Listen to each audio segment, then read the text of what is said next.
අවුයි අම්මගෙන් call එකක් ඇවිල්ලා මම එක්කන් ආවා ගිහිල්ලා. අන්න ආව පට්ට බැල්ලි. හරි වැඩි කතාවක් නෑ අපි නැවත වෙන තරගයට නෙත් පියාව නෙත් පි දෙන්නාගේ තුන්ඩුව අපි විනිසුරුකාරතුමියද. රයිට් මොකද්ද නෙත්මිගේ පළතුර? නෙත්විට ලැබිලා තියෙන්නේ මෙරළු. වෙරළු මං කිව්වනේ බැල්ලිට මොකක් හරි දේශපාලන කේසයක් තියෙනවා කියලා. අපි ඔක්කොටම ලොකු ගෙඩි දීලා ඒකේ වෙරළු ගෙඩියක් දීලා මම මේක අතාරින්නේ මං අද ඔකිව අපි කලබල කරන්න බෑ මේක තරග යන්නේ. අපි පොඩ්ඩක් ඉවසමු. තුනවද මතකයිද මම මේ විදිහට කිව්වා මෑට මොකක් හරි විනාස්තර බලපෑමක් තියෙනවා කියලා. අනිවාර්යෙන් එහෙම දෙයක් තියෙනවාමයි. අර ක්‍රීඩිකාවොත් තරේ කවුරුලා ඉන්න වෙලාවේ. හරි ඒ දවල්වල වැඩක් නෑ. අපි යමු තරගයට ගන්න උනාම හදාව විරු ගෙඩිය.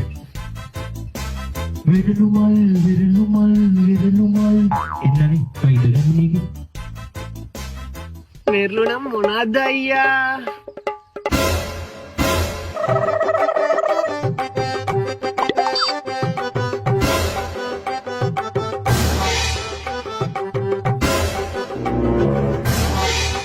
ඒ කොණ්ඩේ පුටුව මං හිතන්නේ අයියා ඒකත් බැස්සා.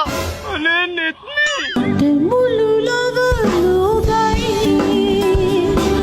මගේ මුළු